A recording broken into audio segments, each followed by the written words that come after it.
for this side of the general elections. How do you take that message as clear? It's a solid message, and the message which all of us as leaders must embrace.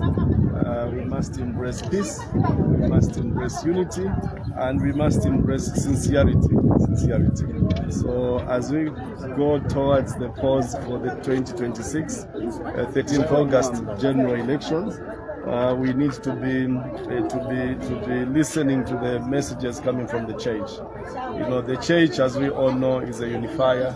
The church is a peacemaker, and we have every obligation, to obey the word coming from the church. So the message from the church is a big message which must be embraced by all leaders. That as we approach the elections coming, we must be sincere. We must, show unity. We must have forgiveness, and we must be able to ensure that the peace which we've enjoyed for over 60 years must continue. We must, give opportunity to every leader who wants to lead the country without necessarily mingalato or blocking each other. So we must avoid disadvantaging a leader who can come and solve problems for the country.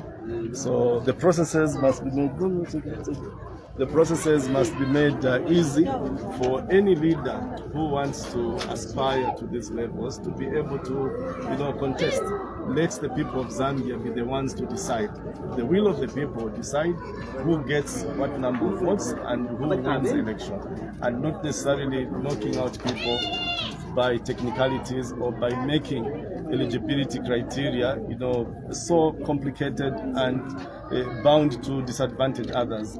This process is a process which must unite the people. It's a process which is contained enshrined in our constitution.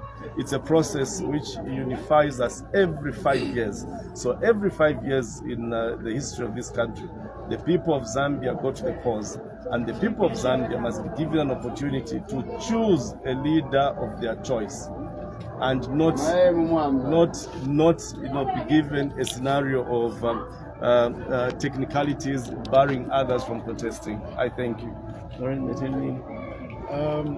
Like my president has stated, I think the church gave a very clear message in terms of ensuring that we unite and we are peaceful, even as we go towards the elections. After all is said and done, we might be different political parties, but we are all citizens of this country. We are all Zambians, and the church was very much timely in reminding us that our political differences should not supersede the fact that we are all citizens of this country. Even as we aspire for political office, we must remember that it's a competition of ideas. We are simply saying we have a different way of developing this country. Our colleagues in the other party have a different way of developing this country. Our other colleagues in that other party also have a different way of developing the country. But we all want to develop the country.